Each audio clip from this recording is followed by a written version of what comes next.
Eu quero fazer uma viagem ao passado, lá pelos anos de 34 a 67 a.C. E se você gosta desses assuntos, se você tem curiosidade de saber como que era o cristianismo, se você quer saber como que o cristianismo tornou-se o que é hoje, eu quero fazer para você uma sugestão de livro. Esse livro aqui, Paulo Estevão.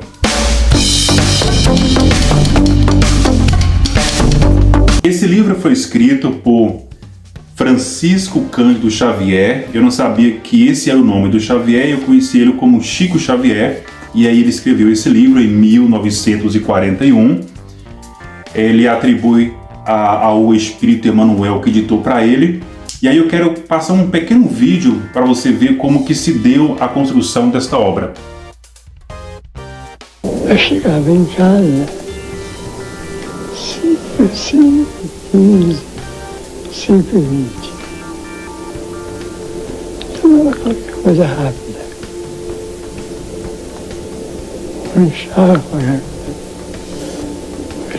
fechava a porta do quarto. Eu trabalhava das 5h30 a 1h30, 2 da madrugada. Foi assim que foi recebido o livro Paulo Estevão. Eu tinha que receber, passar a limpo e depois eu mesmo datilografar. Ele estudou muitos anos, mas quando eu aposentei, ele falou assim: eu não falei com você que isso era possível, ser médium e ser um profissional. É só ter a disciplina do tempo.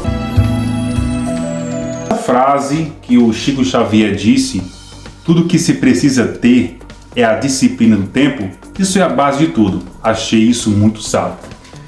Voltando aqui para o livro, então, é um romance de caráter histórico, um romance aqui que ele fala, que ele descreve os fatos do cristianismo primitivo. E eu quero dizer para você que eu vou agora falar do enredo aqui, e se você é uma pessoa que gosta de ler a Bíblia e você é cristão, você vai perceber aqui algumas diferenças. E é normal as diferenças. Cada religião, cada movimento religioso vai fazer a leitura dos textos lá conforme a sua visão.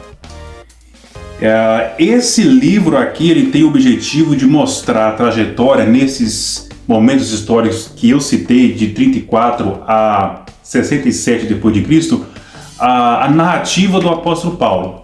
Como que ele se tornou o apóstolo Paulo e como que ele brigou pelo cristianismo, porque ele queria muito pregar, ele queria muito levar o evangelho de Cristo até os confins da terra. Esse era o desejo, era a missão do apóstolo Paulo.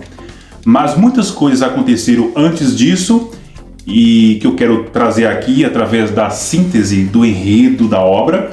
E aí eu quero falar as dificuldades que o apóstolo Paulo encontrou no meio do caminho. Então tudo começa com uma família, o Gesiel e Abigail e o pai lá. Eles eram pessoas judias, eles acreditavam em Deus, eles eram tementes a Deus. Aconteceu que um dia lá a corte romana tomou muitas das propriedades deles, eles ficaram sem nada. O Gesiel foi fazer o protesto, eles acabaram perdendo tudo. O pai deles morreram lá e eles viram a morte do pai no mesmo momento que o Gesiel foi condenado à escravidão junto com o pai, e no momento lá que eles estavam sendo açoitados, o pai não resistiu e morreu. A filha, vendo tudo isso, ela viu a morte do pai, ela foi abandonada lá na rua, sem casa, sem família, porque o filho foi levado como escravo. Então ela não tinha ninguém a quem recorrer. E aí até que ela descobriu uma família de pessoas, que foi o Zacarias e a Ruth, que havia pedido filho por assassinato. Eles decidiram adotá-la como filha. E aí eles retiraram daquela cidade. O Gesiel foi levado lá como escravo e trabalhava na embarcação, até que ele contraiu uma enfermidade. Aí os romanos o deixaram à margem do Mediterrâneo e ele não tinha como fazer nada por ele, porque ele estava enfermo. Aí passou um homem ali, ele pediu ajuda desse homem, esse homem levou aos homens do caminho. Os homens do caminho era aquele grupo de homens que tinham Simão Pedro lá como líder, que eram seguidores de Jesus. Aquele homem sabia que aquele grupo de pessoas poderia ajudar aquele pobre homem. Aí o Gesiel foi curado, ele tornou-se um pregador do evangelho e por segurança mudou o seu nome para Estevão. Aí ele começou a pregar o evangelho. Saulo de Tarso era uma pessoa muito culta, instruída lá nas leis de Moisés. Houve um momento que Zacarias deu uma festa na sua propriedade. Saulo participou dessa festa. Ele conheceu Abigail, se apaixonou por ela. Abigail contou para Saulo de Tarso toda a sua história, e por ele ser uma pessoa de muita influência, ela acreditou que ele pudesse ajudá-la a reencontrar o seu irmão. Depois disso, Saulo de Tarso passou a conhecer a história dos homens do caminho, foi visitá-los, não viu neles nada de ofensivo, até que o Estevão começou a pregar e colocar Jesus acima de Moisés. Ele foi intimado ao Sinédrio e condenado à morte por apedrejamento. O apóstolo Paulo organizou todo aquele movimento lá, aquela cerimônia onde Abigail, que não sabia ainda que tratava-se do seu irmão, estava presente. No final, ela percebeu, ele foi apedrejado lá. No momento que ele foi apedrejado, ele viu o mestre Jesus lá. E quando ela percebeu que ele era o irmão dela, ele pediu ao Saulo de Tarso que o levasse até ele. Ela foi. Uma cena que ficou na cabeça do apóstolo Paulo para sempre, que foi a cena que o Estevão e a irmã recitaram o Salmo de Davi. Aí o Saulo decidiu acabar com aquele relacionamento, porque não tinha mais cabimento. Depois daquele acontecimento, ele não viu mais motivo de seguir num relacionamento com ela. E depois disso, a Abigail adquiriu uma enfermidade. Depois de 8 meses, o apóstolo Paulo foi procurar. Depois de 8 meses, Saulo de Tarso foi procurá-la lá na casa dos pais adotivos dela. Ela estava enferma, acamada. Ela disse para o jovem Saulo: nós não podemos ficar juntos, eu estou enferma. E para o descontentamento de Saulo de Tarso, ela contou da experiência dela com o Salvador, que um homem chamado Ananias veio e falou do Salvador para ela. Ela acabou se convertendo. Contou ali um monte de história que o deixou muito indignado. Ela partiu e aí ele decidiu vingar-se.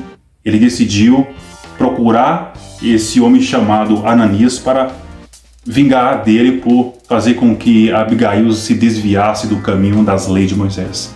Ele foi até Jerusalém, torturou pessoas para que contassem, até que um contou que ele estava em Damasco. Ele preparou uma caravana com alguns homens e foi até Damasco. Foi uma viagem longa de 250 quilômetros, e quando estava próximo, aí aconteceu aquele episódio lá que Jesus apareceu para ele caiu do cavalo e ficou cego. Jesus mandou que ele fosse a Damasco. E foi a Damasco. As pessoas amigas dele disseram que ele estava delirando porque o sol estava muito quente. E ninguém quis acolhê-lo, porque agora ele já estava com o coração inclinado para aquele caminho lá, dos homens do caminho. E houve um dia que ele estava cego, sozinho, lá numa pensão, pedindo por ajuda, orando ao mestre. Alguém bateu na porta, era o Ananias. Ele ficou surpreso. Ananias disse: eu vim a pedido de Jesus. E aí ele fez lá a oração. O apóstolo Paulo recobrou as suas visões. Aqui é o momento que Saulo começa a pregar o evangelho. E por ele ser um doutor da lei, um conhecedor profundo das escrituras, da Torá, pela eloquência, a capacidade impressionante de retórica, ele acreditava que quando ele começasse a pregar, as pessoas iriam se converter e dar ouvido a ele. E de fato isso aconteceu. Mas quando ele começou a pregar, quando ele começou a falar do testemunho dele como Salvador, as pessoas começaram a zombar, começaram a vaiar ele e acusá-lo da mesma forma que eles acusaram Estevão de blasfemo e feiticeiro, o apóstolo Paulo começou a sentir o que o Estevão sentiu. O mestre que o Saulo de Tarso teve para prepará-lo para aquele caminho da pregação foi o Ananias, que falou assim: não, Saulo, você não pode fazer isso, você tem que estudar as Escrituras, você tem que viver as Escrituras, que as palavras, a mensagem vai sair de outra forma. Aí ele se exilou no deserto por quase 3 anos, ali estudando, meditando e orando nas Escrituras. Aí depois desse exílio, ele recebeu a visita de Estevão como alguém lá no plano espiritual que iria auxiliá-lo, guiá-lo. Aí ele começou a pregar, e as pregações dele já foram diferentes. Ele começou a pregar o Evangelho, e as perseguições aqui começaram. As perseguições, as humilhações. E aqui eu digo que o apóstolo Paulo, ele foi 2 tipos de mártir. Ele foi mártir pela morte do Estevão, que ele lembrava daquilo e o culpava sempre, e mártir por seguir o Evangelho. Depois do exílio, o apóstolo Paulo decidiu mudar o nome. Antes dele se converter, ele era o Saulo orgulhoso, conhecedor lá das Escrituras. Mas quando ele caiu lá do animal que ele estava indo até Damasco, ele levantou um homem renovado. Por isso ele mudou o nome dele para Paulo, que quer dizer modesto, pequeno e humilde. O apóstolo Paulo pregou em vários lugares. Como eu disse, o sonho do apóstolo Paulo era levar o Evangelho até os confins da terra. Ele fez 4 grandes e importantes viagens, cada viagem dessa com uma aventura diferente, e ele edificou inúmeras igrejas e fez lá a escrita de inúmeras cartas que serviram para a edificação dos irmãos. Houve um momento que ele decidiu ir a Roma. Aí ele estava dormindo. Estevão e Abigail apareceu para ele numa visão e sonho e falou que antes ele deveria ir a Jerusalém, segundo a vontade de Deus, para depois ir a Roma. Ele obedeceu. A saída dele dessa cidade e das outras, ele decidiu fazer a pé para despedir dos irmãos. Ele fazia as pregações, ele abraçava as pessoas num tom de despedida, como se fosse ali a última vez. Quando ele chegou a Jerusalém, ele foi condenado à prisão, onde ficou por 2 anos. E aí ele ficou sabendo que os fariseus estavam planejando a morte dele para ser igual à do Cristo. Aí ele ficou indignado. Não, ele não queria morrer como Cristo, ele queria morrer pelo Cristo. Por isso que ele solicitou a César que o levasse a Roma, porque ele era um cidadão romano. E ele foi a Roma. Lá teve um episódio de um político fluente lá que havia ficado cego. Quando o apóstolo Paulo cura, ele o libera da prisão e começa a pregar o Evangelho. Nesse momento que ele estava pregando o Evangelho, o imperador Nero, que era o imperador do momento, queria reformar a cidade. Para isso, ele secretamente planejou um incêndio, e esse incêndio atingiu proporções maiores indesejadas e acabou destruindo a cidade. O Nero, lá no discurso, falou que ia punir todos os culpados, e todo mundo colocaram a culpa nos cristãos. E aqui a perseguição aos cristãos, elas se intensificaram. O apóstolo Paulo, no momento, estava pregando lá nas catacumbas. Esses cristãos, eles foram presos. O apóstolo Paulo aqui, ele foi decapitado. Quando ele foi decapitado, aí ele saiu daquele plano físico, foi para o plano espiritual, onde ele encontrou com o mestre, com Estevão, com aquelas pessoas todas. Então, esse é o enredo da história, que eu resumi aqui bastante. É uma história fantástica, é quase uma Bíblia, né?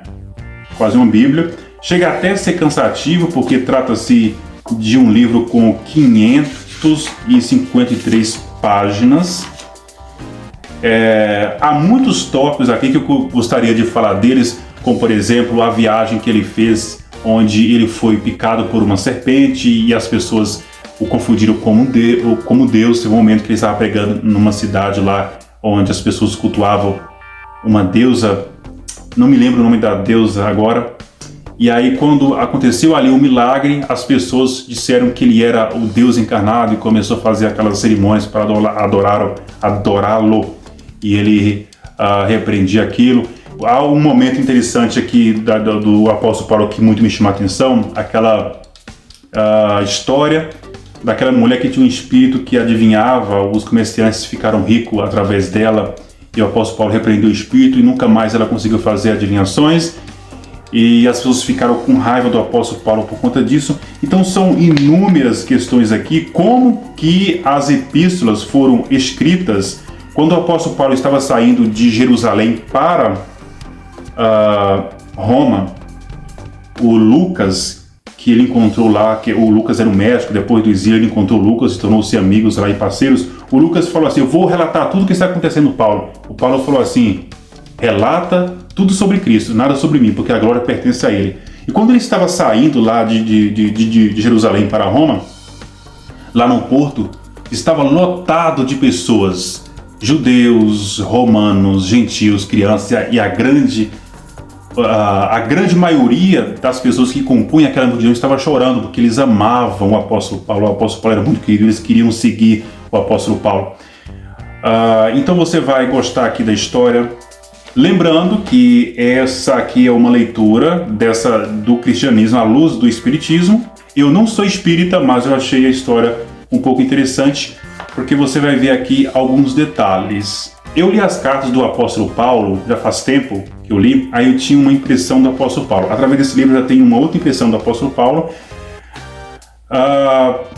Porque assim, quando eu li as cartas do apóstolo Paulo, eu vi um apóstolo Paulo mais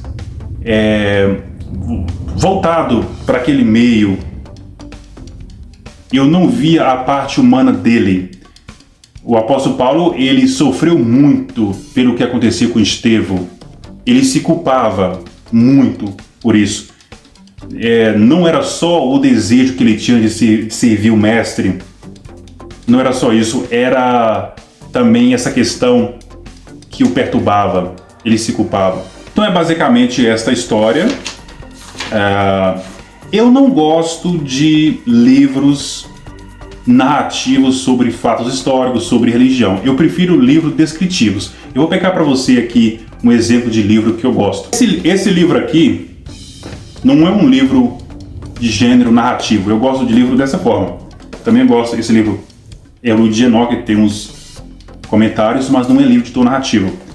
Eu comecei a ler um livro sobre religião que acho que o nome do livro era Fatos Históricos da Turma de Jesus, e eu parei de ler o livro porque o livro era narrativo, eu não gosto. Quando cria-se personagem para contar a história de um fato, aí eu não me interesso muito.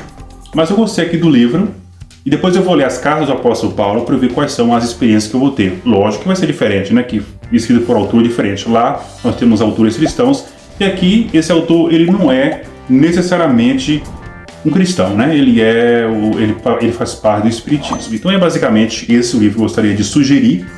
Aí eu desejo uma boa leitura para vocês.